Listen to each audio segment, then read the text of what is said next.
कृष्ण कृष्ण हरे हरे हरे राम राम राम हरे हरे हरे कृष्ण कृष्ण कृष्ण हरे हरे हरे राम राम हरे हरे हरे कृष्ण कृष्ण कृष्ण हरे हरे हरे राम राम राम हरे हरे हरे कृष्ण कृष्ण कृष्ण हरे हरे हरे राम राम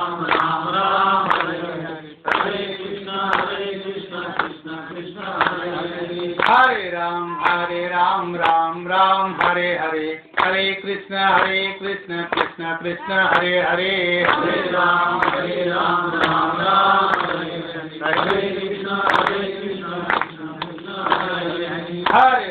हरे राम राम हरे हरे हरे कृष्ण कृष्ण कृष्ण हरे हरे हरे राम राम हरे हरे हरे कृष्ण कृष्ण कृष्ण हरे हरे हरे राम राम हरे हरे हरे कृष्ण कृष्ण हरे हरे राम राम हरे हरे हरे कृष्ण कृष्ण कृष्ण हरे राम राम हरे हरे हरे कृष्ण कृष्ण कृष्ण हरे हरे हरे राम राम हरे हरे हरे कृष्ण कृष्ण कृष्ण कुंडलिका वरदेव हरि विठ्ठल श्री ज्ञानदेव पंढरीनाथ भगवान की जय। माऊली ज्ञानेश्वर महाराज सद्गुरुनाथ महाराज की जय। सहस्रलिंग रामेश्वर महाराज सब संतान की जय। श्री गुरुदेव गुरुर्ब्रह्मा गुरुर्विष्णु गुरुदेव महेश्वरा गुरु साक्षात् परब्रह्म तस्मै श्री गुरुवे नमः।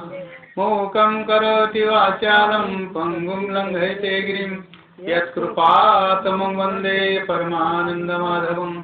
ओम परब्रह्मणे नमः। श्री सद्गुरुनाथ महाराज की जय। परम पूज्य गुरुदेव, जमलेले भाविक संत सज्जन हो, महिला मातांनो, सकलांच्या पायी माझे दंडवत। आजच्या महाशिवरात्री सप्ताहाच्या निमित्ताने तुम्ही आतापर्यंत 6 दिवस अतिशय अमृतवाणीने आणि नामवंत साधू संतांचं महात्म्यांचं प्रवचन कीर्तन सेवन करून तुम्ही तृप्त आहात। आजची सेवा या दासाकडे आलेली आहे आणि प्रवचन रूपी सेवेतून आपण सद्गुरूचं थोडंसं चिंतन करणार आहोत। ज्यांच्या कृपा प्रसादामुळे आपण इथं आहोत, ज्यांचे उपकार आपल्यावर इतके अनंत आहेत, काय सांगू या संतांचे उपकार मज निरंतर जागवे। आपल्या गुरुदेवांच्या कृपेमुळे हे 48वं वर्ष आपण आपल्या डोळ्यांनी पाहत आहोत। इथल्या असलेल्या मंगल पवित्र वातावरणात प्रत्येक कणाकणात श्रीराम आहे आणि म्हणून ही भूमी प्रभू रामचंद्राच्या पादस्पर्शाने तर पवित्र झालेलीच आहे, सद्गुरूंच्याही तपस्येने पवित्र झालेली आहे।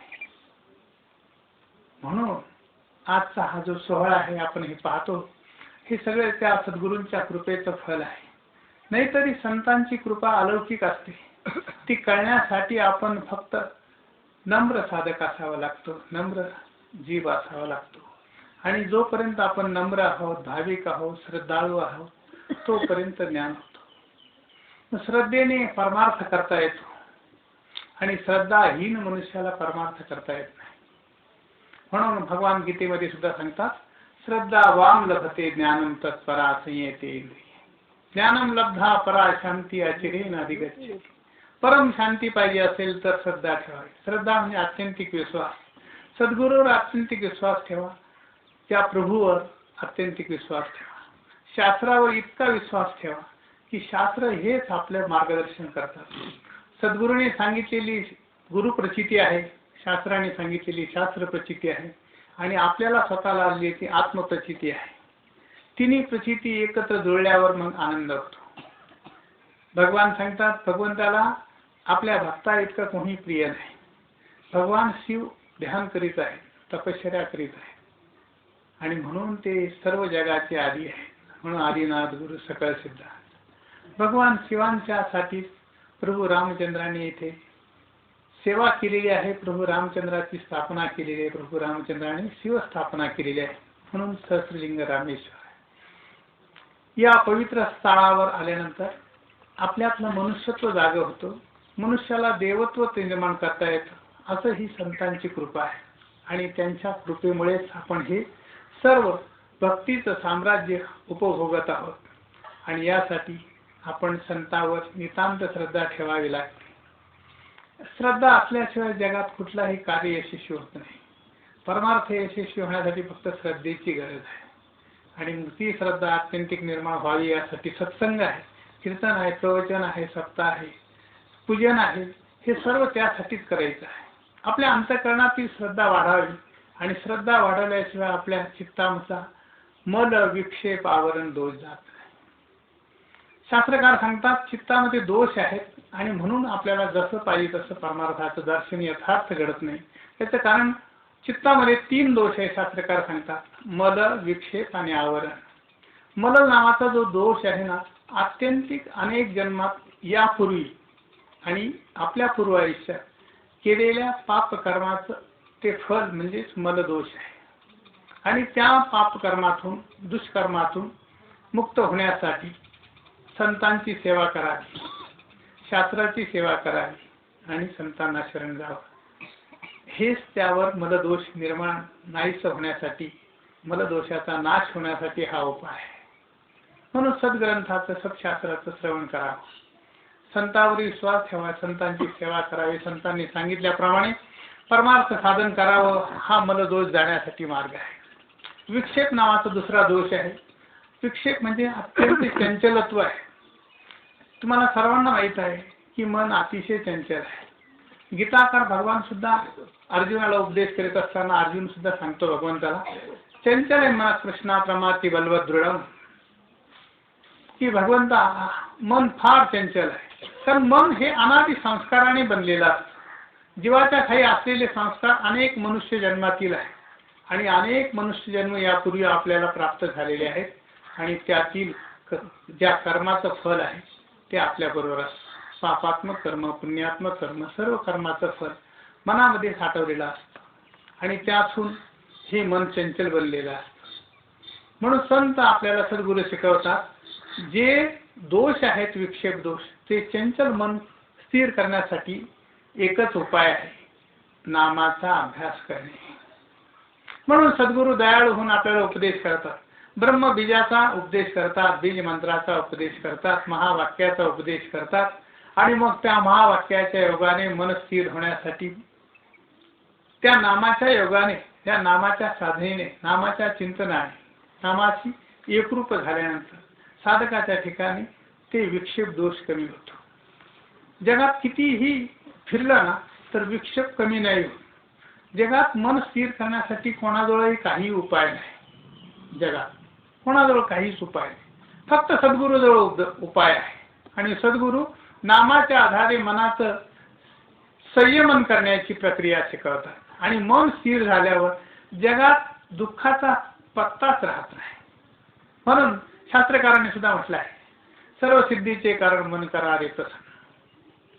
मन प्रसन्न झालं का सर्व सिद्धी प्राप्त होतात. मन प्रसन्न झालं का मग सगळीकडे आनंदी आनंद. मन जोपर्यंत चंचल आहे तोपर्यंत मनुष्याला दुःख, चिंता कधी सुटत नाही. आणि चंचल मन स्थिर करण्यासाठी नाम हेच एक साधन आहे आणि तेही संतांकरवी घेतलं पाहिजे. म्हणून आपण सर्व भाग्यवान आहोत, नामधारक आहोत, सद्गुरू सेवक आहोत आणि त्यांच्या सेवेमुळे, त्यांच्याच कृपेमुळे आज आपण इथं आहोत. जे आहोत तसे आहोत ही त्यांची दया आहे, त्यांची कृपा आहे. संतांचे उपकार आठवणे म्हणजे संतांचे पूजन आहे, संतांवरची ती श्रद्धा आहे. मला एकच सांगायचं होतं की चित्तातले हे दोष जे आहेत ते हळूहळू जातात. मलदोष जसा सत्कर्म केलं की मलदोषाचा नाश होतो, तसं नामचिंतन केलं, मनाला स्थिर करण्याचा जर प्रयत्न केला तर नामाच्या बळी तरी संसार, नामामुळे संसार तरला जातो, नामामुळेच मन स्थिर होतो, एकाग्र होतो. आणि एकाग्र होण्यासाठी नाम हेच एक साधन आहे. नामाचा पुन्हा पुन्हा अभ्यास केला की मन एकाग्र होतो आणि अभ्यास केल्यावर काहीच अशक्य नाही. नित्य नेम नामी ते प्राणी दुर्लभ, लक्ष्मी वल्लभ तयार झाला. नित्य नेमाने नामचिंतन जर केलं तर नामधारकाला निश्चित चित्ताची स्थिरता लाभते, मनाची एकाग्रता लाभते. आणि तिसरा दोष जो आहे चित्तामध्ये आवरण नावाचा, मायेचं आवरण आहे. जीवावर मायेचं आवरण, जसं पाण्यावर शेवाळ असतं आणि शेवाळ सारल्यावर पाणी मुळात असतं, तसंच प्रत्येकाच्या ठिकाणी प्रत्येकाच्या हृदयामध्ये तो राम, तो भगवंत विद्यमानच आहे. अज्ञानाचं आवरण नाहीसे करण्याचं काम ही सद्गुरूच करतात. कारण ते शिकवतात तू देह नाही, देहाचा साक्षी जो आत्मा आहे ते तू आहेस आणि आत्मरूप हेच जीवाचं मूळ स्वरूप आहे असं शिकवल्यावर, असं सांगितल्यावर तो देहाचं तादात्म्य जातं आणि मग तद्रुपता कशी लाभते त्याचा विषय आपण चिंतन करणार आहोत. मच्चित मद्गत प्राणा बोधयन्ते परस्परम कथयन्तास्य मां नित्यं तुष्यन्ति च रमन्ति.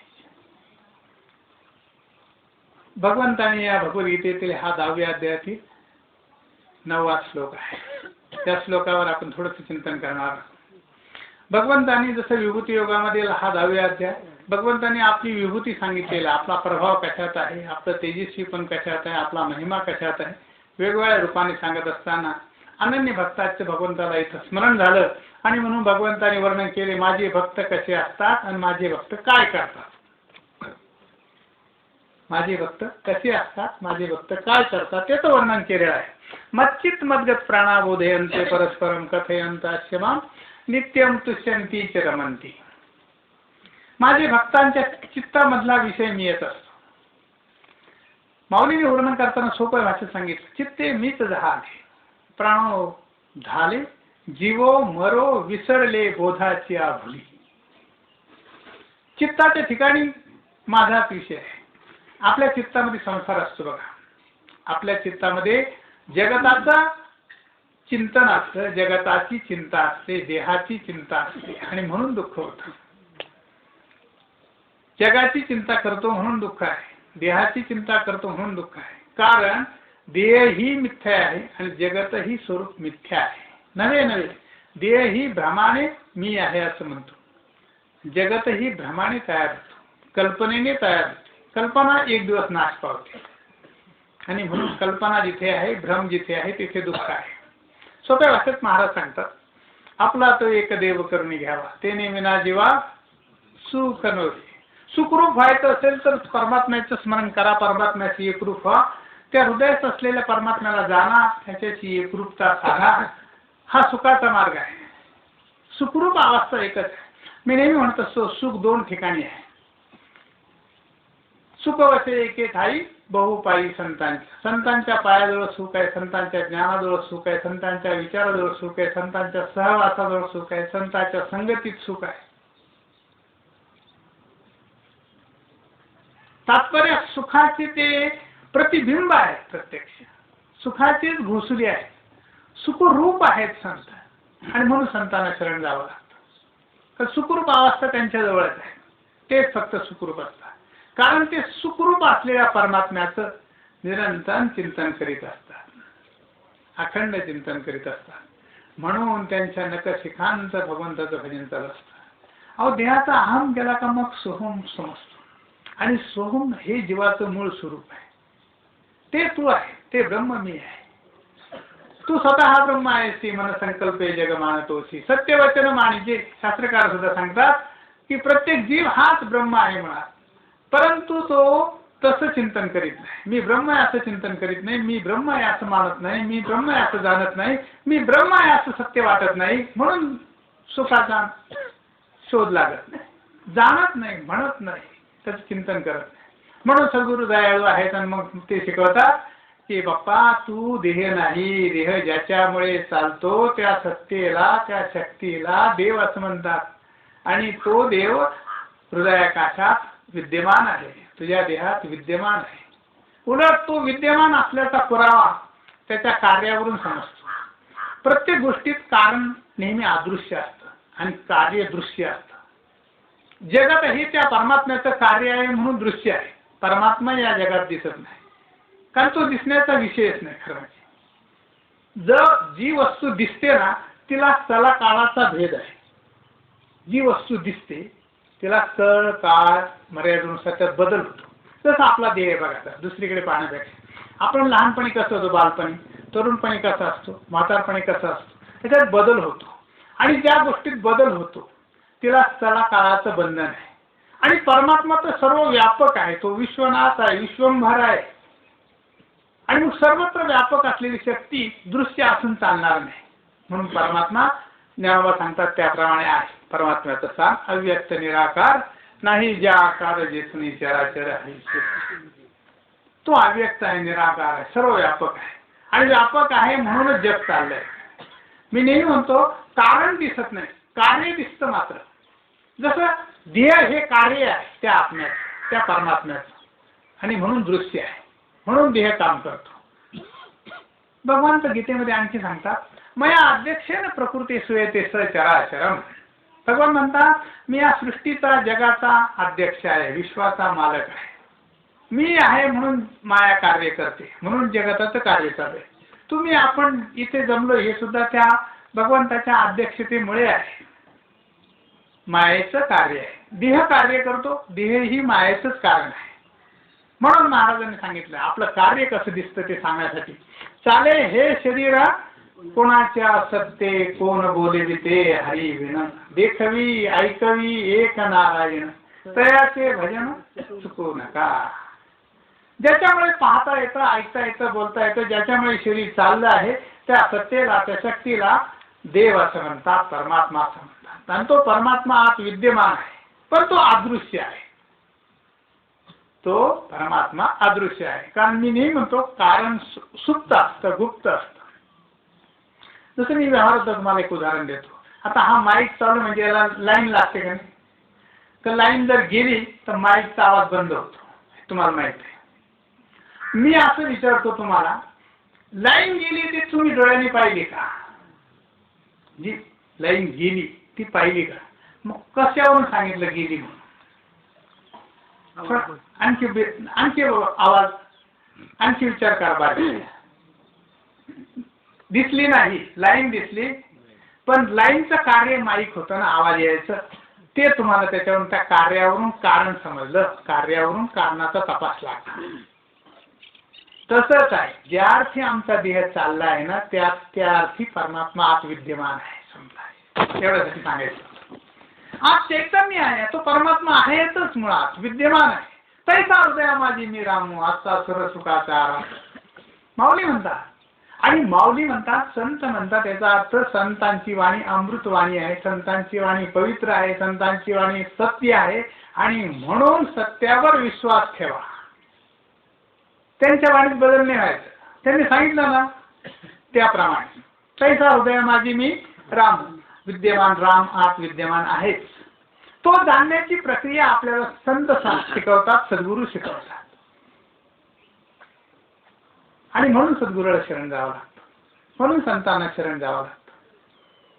आत विद्यमान आहे तो राम, आत विद्यमान आहे. भगवान गीतेच्या आधारे 11व्या अध्यायात सुद्धा सांगतात ईश्वरा सर्वभूतानां हृदयेषु तिष्ठति अर्जुन भ्रामयन् सर्वभूतानि यंत्रारूढानि मायया. ईश्वर नामक चैतन्य शक्ती प्रत्येक प्राणी मात्राच्या हृदयात विद्यमान आहे. विद्यमान कशावरून? कार्यावरून कारण पाहायचं. कारण दिसणार नाही, पण कार्य पाहिलं. शरीर ज्या अर्थी चालते त्या अर्थी आत राम आहे.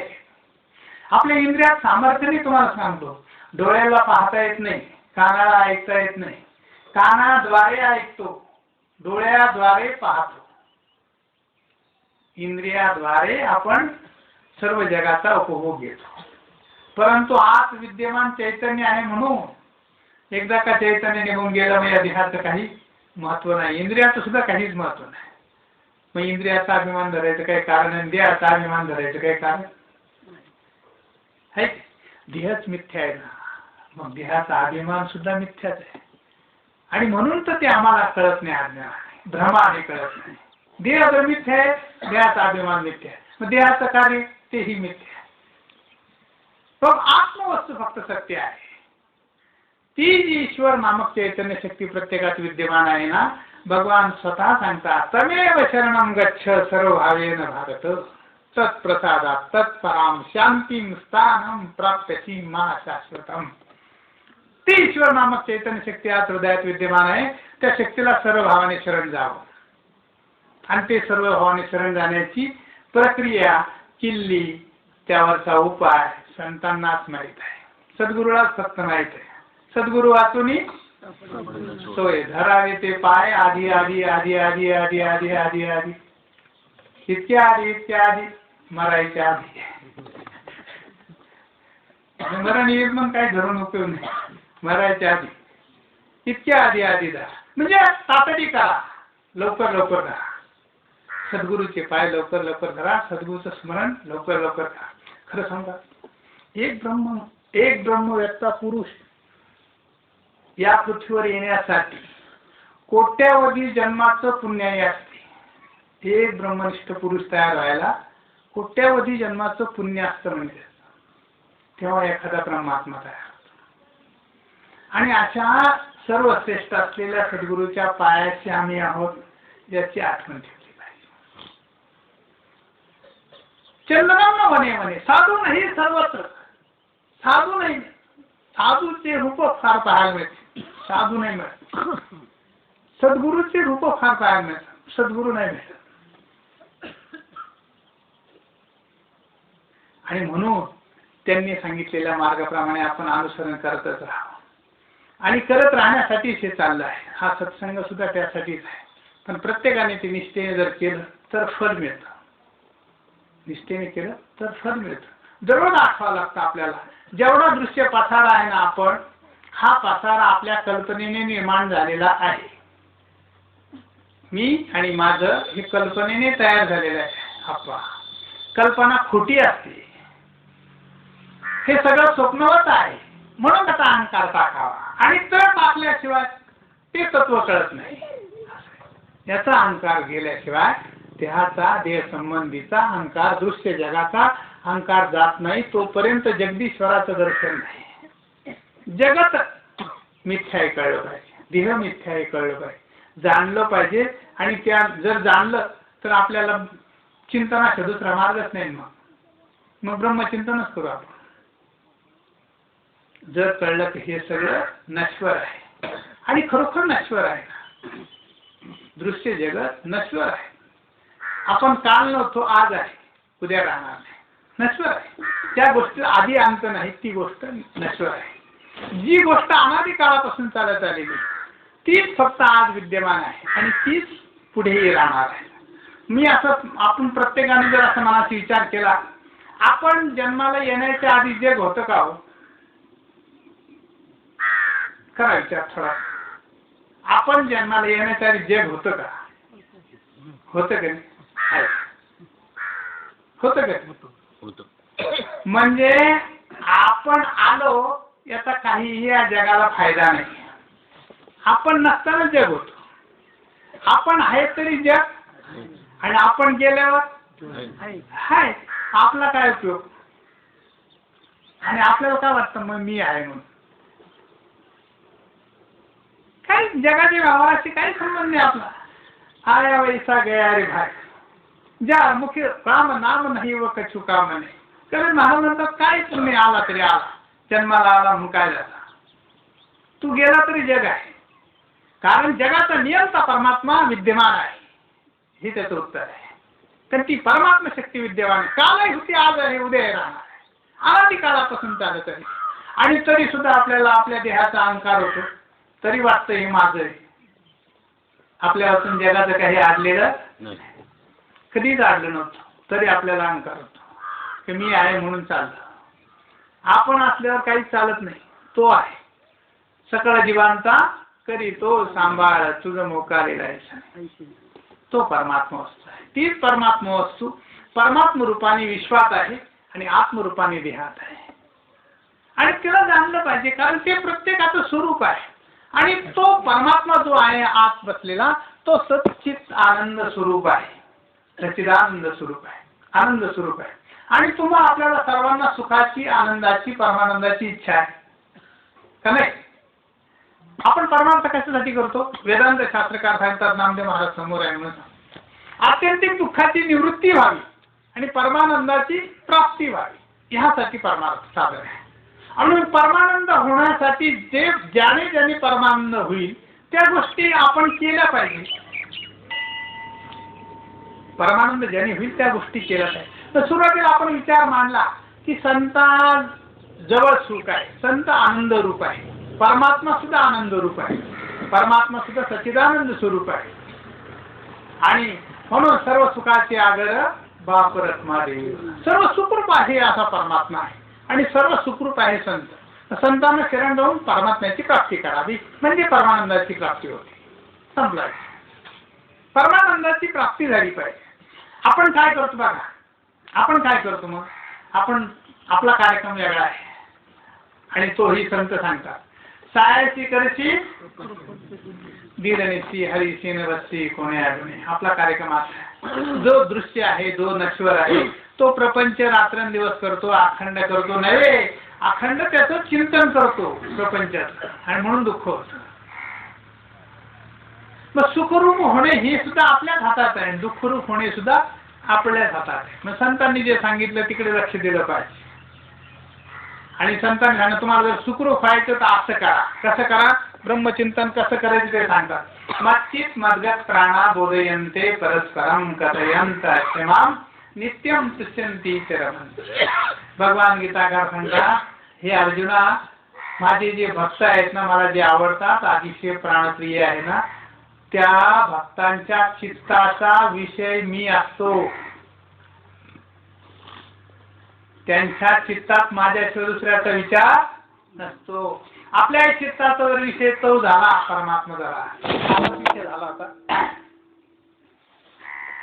विजय तो त्यांचा झाला नारायण. नावडे जन धन माता पिता असं वर्णन केलं. भक्ताचं लक्षण भक्त ऐशी जाणा जे देही उदास गेले आशा पाश निवारून.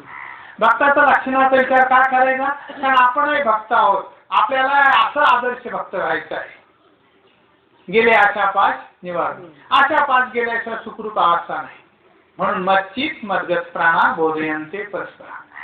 चित्ताचा विषय माझा परमात्मा असतो, परमात्म्याचाच विषय चित्तात असतो आणि त्यामुळे जीवनामध्ये काय असावं काय नसावं याचा विचार नसतो. जर परमात्म्याचा विषय चित्तात असलं तर चिंता करण्याचं कारण नाही.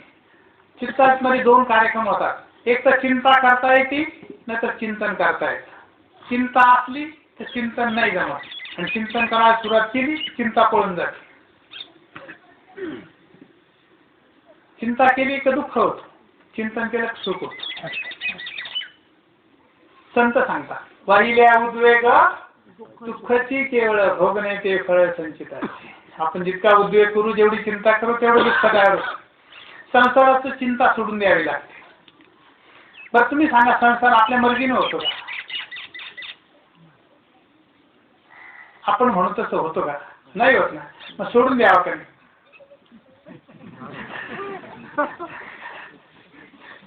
सोडून द्यावा का नाही? विचार, संसाराचा विचार म्हटलं, संसार सोडायला सांगितलं. संसार विचार तर सोडा कमी, पण नाही रात्रंदिवस त्याचा विचार करतो. एखादी गोष्ट जर खोटी असली ना, तिचा किती विचार केला, किती अभ्यास केला, तर शेवटी काय पदरात पडत? खोटच. जगत कार्य आपण जो प्रपंच करतो ना, हा स्वप्नासारखा आहे. कसा आहे? स्वप्नासारखा आहे. मी स्वप्नाची गंमत सांगतो तुम्हाला. तरी आपल्याला कधीतरी कोणाला तरी काहीतरी स्वप्न पडतं. बरं, स्वप्न जे पडतं ते जसं आहे तसं पडतं का? आता मी समोर ज्ञानेश्वरी ठेवलेली, प्रवचन चालू आहे, असं स्वप्न पडतं का? नाही, याच्यापेक्षा वेगळं. जे आहे त्याच्यापेक्षा वेगळं पडतं. स्वप्न असं पडतं आपली वरात निघाली. आता वरात निघून बरेच दिवस झाले, पण तरी सुद्धा 50-60 वर्षापूर्वीची वरात त्याला दिसते. आहे की इतक्यातच कुठे गेली होती? माणूस जसं आहे ना तसं अवस्थेतलं स्वप्न नाही पडत. म्हणजे जागृतीत आहे त्याच्यापेक्षा वेगळं पडतं त्याचं नाव स्वप्न. आणि ते मिथ्या असतं, कारण ते मिथ्या असतं. आणि स्वप्न काही खरं असतात का? नाही. पण तरी सुद्धा स्वप्नाचा आधार घेऊन मनुष्य काहीतरी कल्पना रंगीत असतो. सामान्य माणसाचं स्वप्न सामान्यपणे असतं, पण महात्म्यांचं स्वप्न काही अलग असतं. म्हणून मी स्वप्नाचा एक दृष्टांत तुम्हाला सांगत आहे. एकदाशी असंच आपल्याला जसं स्वप्न पडतं तसं ज्ञानी पुरुषांना सुद्धा पडलं. जनक राजाला स्वप्न पडलं. जनक राजाला स्वप्न पडलं. जनक राजा सम्राट आहे की. जनक राजाला काय म्हणून होतं? चक्रवर्ती सम्राट होता. राजा बोले गल सर्व काही येतात सांगत आणि वरून धर्मशील असल्यामुळे ब्रह्मवेत्ता असल्यामुळे कशालाच आनंद, आतही आनंद बाहेर आनंद सगळंच आनंदी आनंद. अवघाचे संसार सुखाचा कर्मी या मुक्तीप्रमाणे जनकरायाच्या भौतिक आणि आध्यात्मिक जीवनात कशाचाही वर्णन होतं. असा महात्मा फार विरळ असतो, असा राजा फार विरळ असतो. म्हणून आमच्या धर्मशास्त्रामध्ये जनकरायाची पूजा होते. जनक राजाला असं स्वप्न पडलं की स्वप्नामध्ये आपण भिकारी झालो. काय झालं? आता भिकारी खरं आहे का? तो राजा आहे बरं का. सुवर्णाच्या मंचकावर झोपलेला होता. स्वप्न केव्हा पडलं ते सांगतो. सुवर्ण मंचकावर जनक राजा झोपलेला होता. समोर सेवक वगैरे रखवालदार काय म्हणतात तुम्ही, सेवक सगळे हजर होते. बंदोबस्त राहतं. राजाला काय आपल्यासारखं थोडं कुठे चालला एकटा, सगळीकडे सेवक वगैरे बंदोबस्त होता. सगळ्या बाजूने पहारेकरी असताना राजाला असं स्वप्न पडलं, आपण स्वप्नात भिकारी झालो आणि सर्व रामेश्वर गावात फिरू लागलो. गावागावात गल्ली गल्लीत भिक्षा मागू लागलो. कोणी भिक्षा देईना. काय झालं? कोणी भिक्षा देईना. तितक्या काय झालं? चालता चालता तहान लागली, भूक लागली, पण कोणीही भिक्षा देईना. चालता चालता मध्ये दगड लागला, जखम झाली, ठेच लागली, रक्तबंबाळ झाले. अनेक डॉक्टर वैद्य होते गावामध्ये, पण कोणी पट्टी करीना. आणि गरीबाचं कोण वाली? गरीबाला कोण विचारत? सगळं झाल्यानंतर थकला आणि एका दगडावर जाऊन बसला. तो भिकारी स्वप्नातला आणि चटकन जाग आली. काय झालं? जाग आली तर पाहतो हे तर मस्त ज्ञानेश्वरी वगैरे मंडप सगळं व्यवस्थित तिथं बांधलेलं, सगळं सोय. शेणपाने सुवर्ण मंचकावर बसलेला. आपण आता काय, तो शहाणी माणसं शहाण्यासारखा विचार करतात, ज्ञानी माणसं ज्ञानासारखा विचार करतात, तत्वज्ञानी तत्वज्ञानाला विचार करतात. मग जनक राजाच्या मनात असा प्रश्न आला, आपण स्वप्नात भिकारी झालो होतो. मग स्वप्नातला भिकारी खरा की या जागृतीचा राजा खरा? याच्या दोन पैकी कोण खरे? आपल्याला नाही आता विचारायचं, कारण आपण अज्ञानी आहोत, आपण जीव आहोत. ते विदेही राजा आहे, ब्रह्मनिष्ठ आहे की. म्हणून त्यांनी विचार केला. त्यांनी विचार केला आणि नंतर सकाळ झाली. नीतिनियमाप्रमाणे प्रधानजी आले. प्रधानजीने सांगितलं की उद्या राज्यसभा बोलवा, राजदरबारात सगळे विद्वान पंडित जेवढे आपल्या राज्यात सगळ्यांना बोलवा आणि मला काही विचारायचं नाही. आता राजा बोले आले ते प्रधानजीला काय करायचं, काय विचारायचं. त्यांनी सांगितलं, सगळ्या लोकांना आमंत्रण दिलं, सर्वांना बोलवलं आणि सर्व विद्वान ज्ञानी पंडित महात्मे महापुरुष सज्जन ब्राह्मण वगैरे सर्व आले राजदरबारात. आणि दुसऱ्या दिवशी प्रश्न सुरू झाला. राजा जनक राजाने सांगितलं, सगळ्यांना वाटलं काय विचारणार आहे आता. राजाने उभं राहिलं. राजाने सांगितलं, काल रात्री मला स्वप्न पडलं आणि स्वप्नात मी भिकारी झालो. सगळी कथा सांगितली. तर माझा प्रश्न असा आहे तुम्हाला की स्वप्नामधला भिकारी राजा खरा, भिकारी खरा की मी आता जागृतीत जो राजा आहे तो खरा आहे? या दोन्हीपैकी कोणता खरा आहे की प्रश्न? बरोबर आहे. सगळे एकमेकाकडे पाहायला लागले, सगळे विद्वान. बुद्धीच्या पोलिकाचा प्रश्न आहे ना, खरा कोणता? राजाला काय खरं म्हणणं खोटं म्हणलं तरी अवघड राहतं. राजा काही शिक्षा केली तर काय घेतात, आहे की नाही? ते का आपल्यातलं बोलणं आहे का? त्याचं बोललं तरी चालतं, आहे की? बरोबर. राजा ज्ञानी, सगळ्याला माहीत ज्ञानी आहे. आणि जर का उत्तर चुकलं तर पूर्ण शिक्षापेक्षा होईल.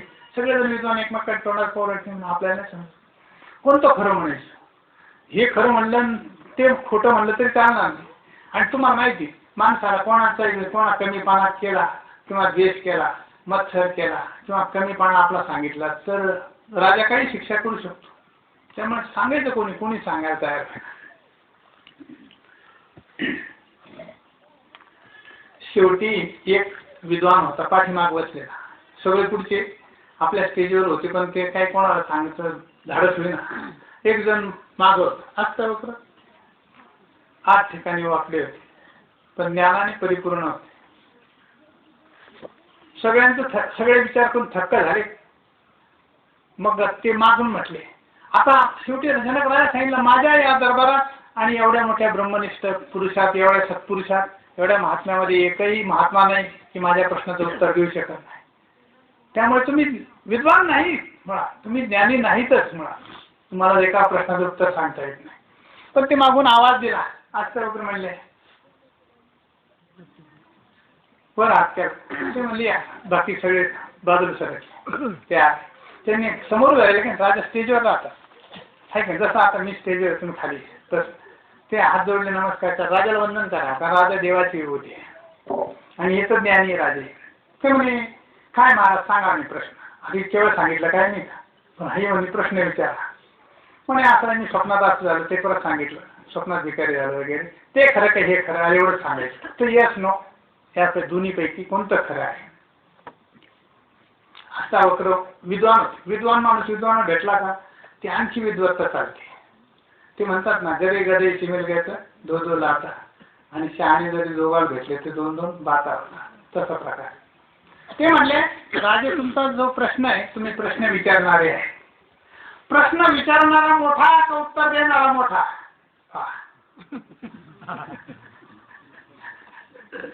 कळलं का? म्हणजे प्रश्न राहिला बाजूला, पण विचारणारा मोठा का उत्तर सांगणारा मोठा. मी तर म्हटलं ज्ञानी माणसाची गोष्टी असेल राहतात.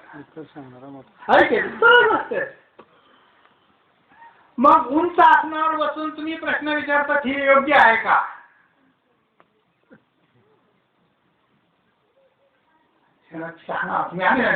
नुसतं राजा असताना ऐकलं नसतं, पण तो ब्रह्मज्ञानी होता, ज्ञानाची कदर करणार होता. तो म्हटलं बरोबर तुमचं महाराज, मग मला प्रश्न विचारणारा उच्च आसनावर पाहिजे उत्तर देणारा, आणि प्रश्न विचारणारा खाली पाहिजे, त्यांनी नम्रपणे विचारलं पाहिजे. तर विद्येपणे पाहते तरी प्रश्न सेवया शास्त्र विधान त्याला प्रश्न विचारला खाली नम्रपणे उतरलं. राजे सिंहासन खाली उतरले, अष्टावक्राला बोलत सोडलो, ते खाली उभे हात जोडले.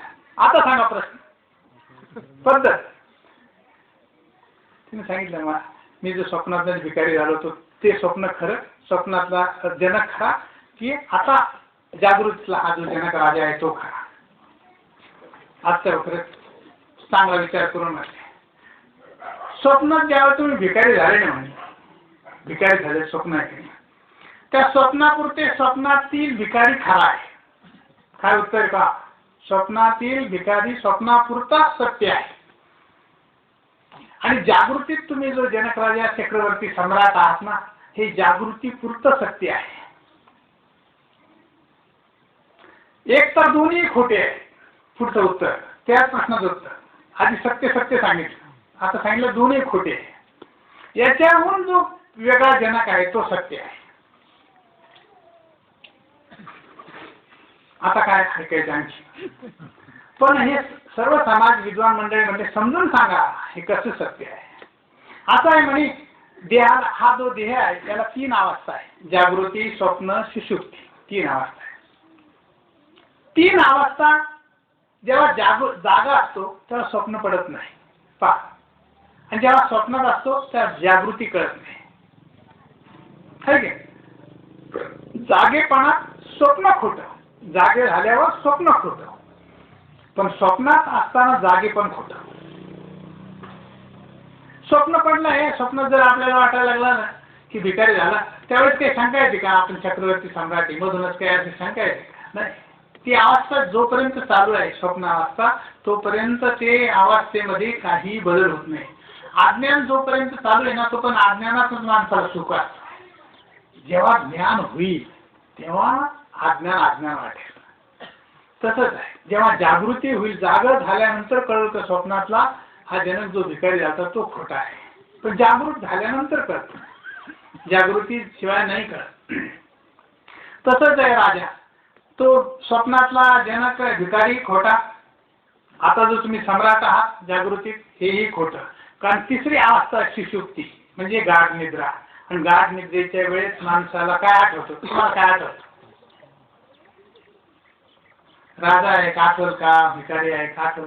दोन्ही अवस्था मिथ्या आहे. आता जागृती मिथ्या आहे आणि स्वप्नही मिथ्या आहे. सुषुप्तीच्या वेळेस, गाढ निद्रेच्या वेळेस दोन्ही अवस्था लुप्त पावतात, सुप्त पावतात. आणि मग तिसरी जी सुषुप्ती अवस्था आहे, त्या सुषुप्ती अवस्था पुन्हा सुषुप्ती अवस्था ही अज्ञानजन्य आहे. झोप ही सुद्धा अज्ञानजन्यच आहे. मग त्याच्या पलीकडे एक चौथी अवस्था आहे, जिला उन्मनी अवस्था म्हणतात. ज्यावेळेस मन मूर्त, तिथं मनाचं मन पण संपून जातं, ती अवस्था आहे उन्मनी. मग उन्मनीच्या सुखात पांडुरंगराया भीती देतो. ती अवस्था नामधारकाला प्राप्त झाली की मग परमात्म्याचं दर्शन घडतं. मन स्थिर झाल्यावर काय, मन स्थिर झालं चंचलत्व गेलं आणि आपल्याला मन स्थिर होणे हाच विषय समजून घ्यायचा होता. सांगायचं तात्पर्य, तुम्हा आपल्या सर्व देहाला जागृती, स्वप्न, सुषुप्ती तिन्ही अवस्था आहे आणि तिन्ही अवस्था एकाच देहाला असल्यामुळे एकाच्या सापेक्ष दुसरी खोटी आहे. एकाच्या सापेक्ष दुसरी खोटी आहे. तशी त्या त्या अवस्थेत ते खरं आहे. आता जागृती प्रवचन चालले, आपण असं जर म्हटलं खरं आहे का खोटं आहे? अहो, आता जागृती आहे तोपर्यंत खोटं आहे. हो, तुम्ही झोपी गेली, मी झोपी गेलो का मग खोटं आहे. की त्या सगळ्याचा विचार करतो, देहाचा विचार करतो, जगाचा विचार करतो. पण एक मागचा एक सिद्धांत आहे शास्त्राचा की तिन्ही अवस्थेच्या पलीकडे ज्यावेळेस साधक नामधारक जातो त्यावेळेस त्याला परमानंदाची प्राप्ती होते. हे सांगायचं तर तिन्ही मिथ्याच आहे. मग आपण जे मी आहे, माझं आहे असं जे म्हणतो, हे जगत आहे, जगत काय आहे, हे सुद्धा मिथ्या आहे. हे फक्त जाणावं, मिथ्या जाणावं म्हणू नये, नाही तर उद्या सगळ्यांना घरातून बाहेर काढलं जाईल. म्हणत जाऊ नये, बरं जाणत जा. काही गोष्टी जाणायच्या असतात, म्हणायच्या नसतात. हे मिथ्या जाणून मिथ्या जाणावं लागतं आणि मिथ्याची जाण झाली की सत्याची प्रतीती येते. सांगायचं तात्पर्य, आपण घेतलेला जो श्लोक आहे तो इतका उंच आहे की मच्चित मद्गत प्राणा बोधयन्ते परस्परम कथयन्त क्षमाम नित्यम तुष्यन्ति चिरमती. चित्ताचा विषय देव होतो, या तिन्ही अवस्थेच्या पलीकडे गेलो. नामधारक जसं चिंतन करू लागतो ना, तसतशी त्याला तद्रुप्त अवस्था प्राप्त होते. प्रत्येकाला त्या स्वरूपाचा आनंद निश्चित मिळेल, निश्चित मिळेल. पण आपण शास्त्राप्रमाणे चिंतन केलं पाहिजे. चित्ताचा विषय चिंता जी आहे ती सोडून चिंतन केलं पाहिजे. देहाचा अहम सोडल्याशिवाय सोहम होत नाही. आणि मग प्राणाच्या योगाने, जसं नामाच्या योगाने, नामाच्या अभ्यासाने अनंत जन्माचं पातक जातं. नाम संकीर्तन साधन पै सोपे जळतील पातके जन्मांतर. अनंत जन्माचं पातक जावं लागतं, तेव्हा नामधारकाला ज्ञान होतं. पातक परमार्थ करायला आडवं येतो. संसार आवडतो कधी आपल्याला, कारण पातक जास्त आहे म्हणून. परमार्थ आवडतो ज्याला जास्त ना, त्याचं पुण्य जास्त आहे म्हणून संतांच्या पाया पडतात. तर ते पुण्यात नाही,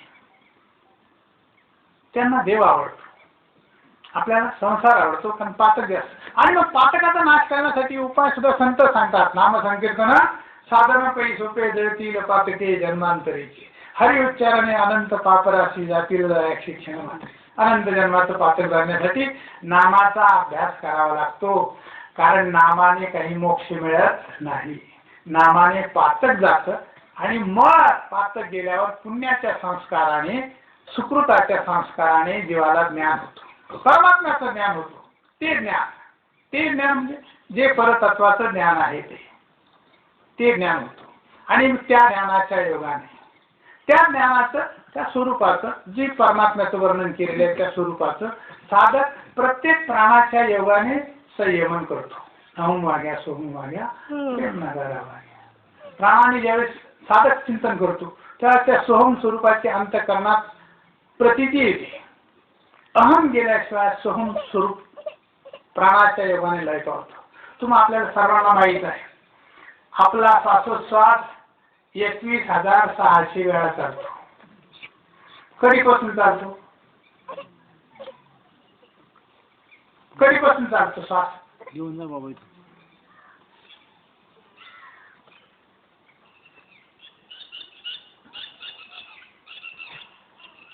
आईच्या मातेच्या गर्भात 5व्या महिन्यापासून बाळक सोहम स्वरूपाचं चिंतन करतात. म्हणजे तुम्ही आपण त्याच अवस्थेतून आले असल्यामुळे तेव्हापासून मूळ स्वरूपाचा जप करतो. बालपणी ही त्या स्वरूपात असतो, परंतु आई शिकवते, मग भेद शिकवते. आणि मग माझं आणि तुझं सुरू होतो. मी आहे, तू आहे, हा आहे, तो आहे असं शिकवलं जातं. मग अहम सोहम स्वरूपाचं चिंतन जीवाचं जातं आणि कोहम प्रसवतं आणि कोहम कोहम सुरू झालं ते सोहमचा विसर पडतो. मग सद्गुरू पुन्हा भेटतात आणि सद्गुरू सांगतात सोहम हे तुझं स्वरूप आहे. आणि सोहम स्वरूपाचं ज्यावेळेस चिंतन आपल्याला सद्गुरू कोण करतात त्यावेळेस प्रत्येक प्राण मदगत प्राणा हा शब्द सांगायचा आहे. मग प्राणातही माझा जग चालतो. आणि आपण बहुश्रुत आणि ज्ञानी मंडळी आहात, माहित आहे की प्राणाच्या योगाने सोहमचं चिंतन करता करता करता करता प्राण सुद्धा पुढे लय पावतो. स्थिरावली वृत्ती पांगुळला प्राण अंतरीची खून पाहुनी असा नामधारकाला अनुभव येतो. आणि हेच आपलं साधन आहे. या साधनाशी जसजशी आपण एकरूप होऊ, जसजशी आपण तसं साधन करू तसं तो प्राणाचा सुद्धा वृत्ती सुद्धा स्थिर होते, प्राणाचा सुद्धा लय होतो. आणि मग लय झाल्यानंतर ओंकार रूपी परमात्म्याचा आपल्याला प्रकाश दिसतो.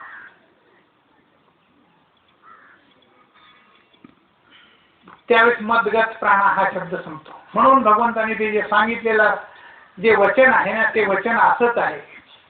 मच्चित मदगत प्राणा बोधयन्ते परस्पर. ज्यावेळेस एकाच्या प्राणाचाही सोहम स्वरूपाचं जग चालू जातो, दुसऱ्याच्याही तसाच जर भक्त श्रेष्ठ त्याला भेटला, एकमेकाला जर भेटलं तर माझीच हरिकथा सांगत असतात, माझंच गुणानं वाद गात असतात.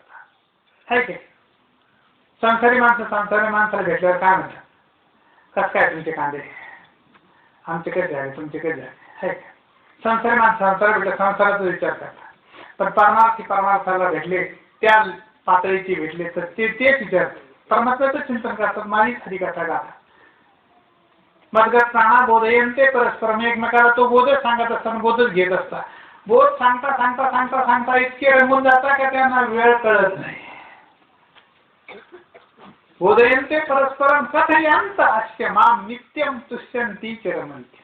ते संतुष्ट होतात, तेच एकमेकाशी सांगता सांगता इतके रंगून जातात की सांगणाराही सांगत आहे हे विसरतो, ऐकणारा ऐकत आहे हे विसरतो. सांगता ऐकता दोघंही समान होतात. भगवंताने गीतेमध्ये सुद्धा देवाला देव पण आठवेना, अर्जुनाला अर्जुन पण आठवेना अशा अवस्था प्राप्त आहे. देवाचं देव पण गेलं, भक्ताचं भक्त पण गेलं की मग निरातिशय असा जे सुख आहे, निरातिशय असा जो परमानंद आहे असा परमानंद त्यांना होतो. मागच्या वेळेस हाच विषय सांगितला, देवाचा आईचा करी उपकार देहाचा विसर पाळी. मग त्या प्राणाचा लय झाला की देहाचा विसर पडतो. साधक तद्रूप होतो, एकरूप होतो, एकनिष्ठ होतो. आणि एकरूप झाल्यानंतर मग आनंदाचं दुसरं काय राहतं. एकमेकाला आनंदाचं द्यावा, आनंदच घ्यावा. आणि त्यासाठी हा सत्संग आहे, त्यासाठी हा कार्यक्रम आहे. तुम्ही आपण एकमेकाला भेटल्यावर त्या सत्संगाचं त्या ज्ञानाचा आपण एकमेकाला सांगत राहू. आणि त्या योगाने सांगता आणि ऐकताना दोघांना ही सगळीकडे सर्वत्र तो आनंद होतो. कारण आनंद हेच त्याचं अधिष्ठान आहे. आपल्या सगळ्या कार्याचं अधिष्ठानच मुळात आनंद आहे. आणि तोच परमात्मा सगळ्याकडे विद्यमान असल्यामुळे तोच हे सगळं कार्य करून घेतो. म्हणून मच्चित मदगत प्राणा बोधयन्ते परस्परम कथयन्त अस्य माम नित्यम तुष्यन्ति च रमन्ति. संतुष्ट पावतात, आनंदाला पावतात. परमार्थाचं शेवटचं टोक परमानंदाची प्राप्ती व्हावी. आणि परमानंदाची प्राप्ती भक्ता करवी होते. संतांच्या सहवासाने, संतांच्या संगतीमध्ये होते. आणि संत संगतीत तो आनंद आपला द्विगुणित होत असतो, होतच आहे, पुढेही होत राहील. कारण आपल्यावर संतांची, गुरुदेवांची कृपा आहे. आणि तेच कार्य आपलं चाललेलं आहे. आता या श्लोकावर यथामती यथा अवकाश तुम्हा सर्व साधू संतांच्या, गुरुदेवांच्या कृपेने निरूपण करण्याचा प्रयत्न केलेला आहे. आपली वेळ संपलेली आहे. याच्यापेक्षा पुढे काही आणखी सांगता येईल, कारण आपल्याला पुन्हा भेटायचं आहे.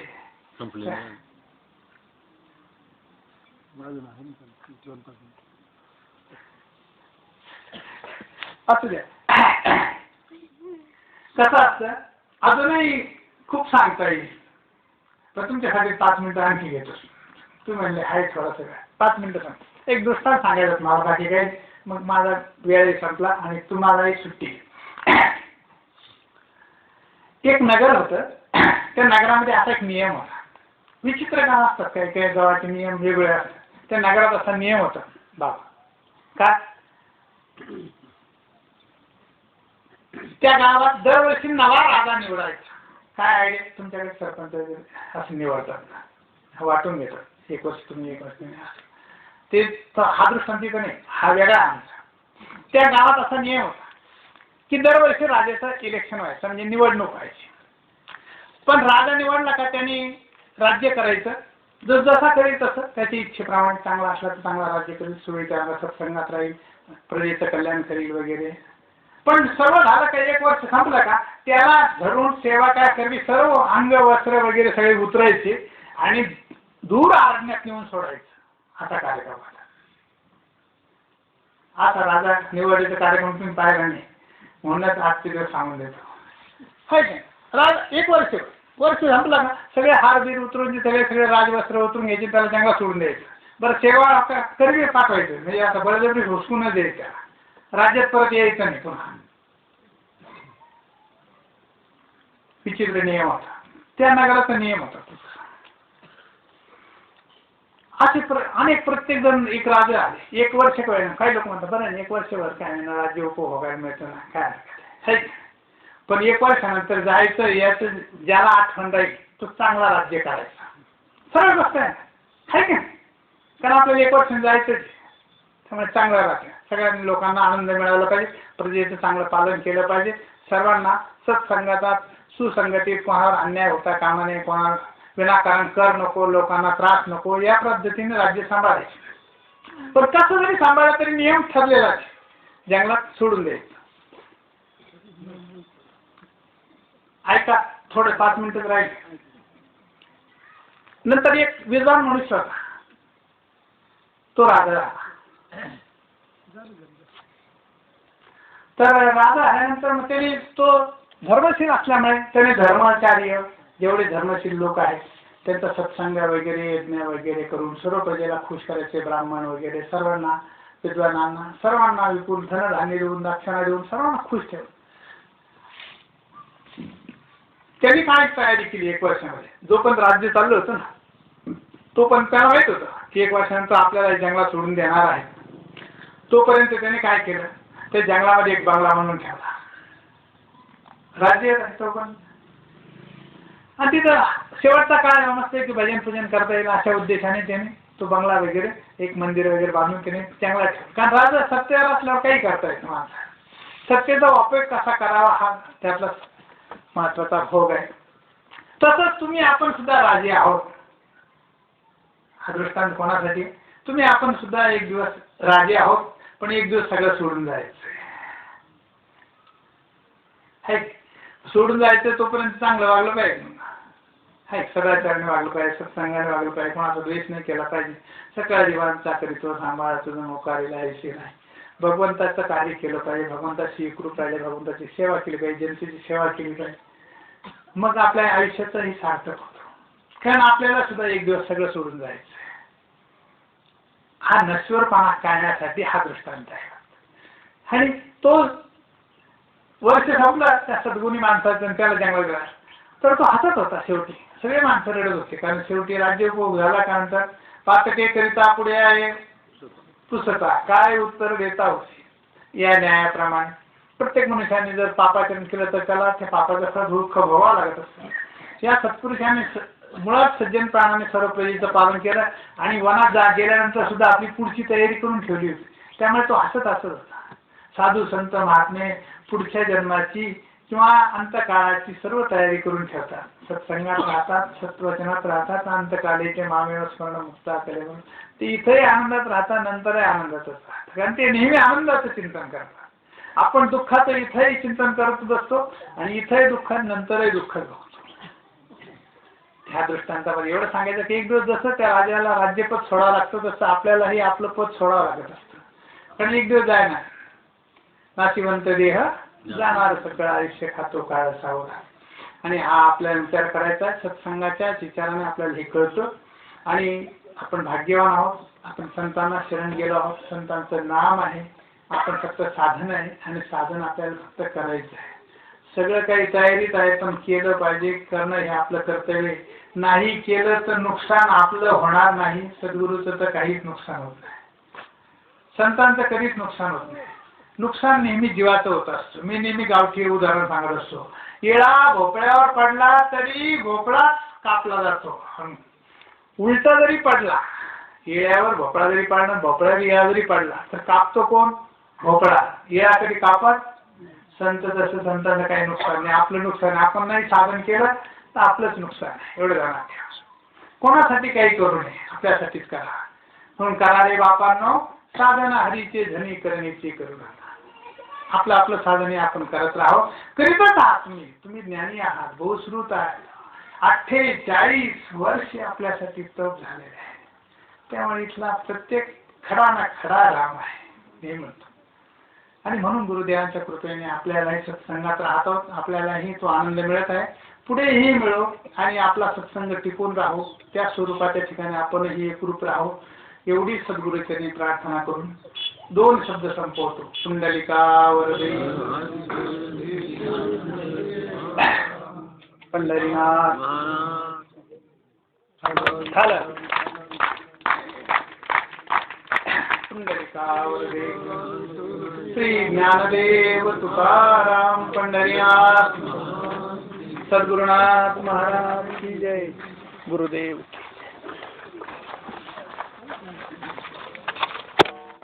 की जय.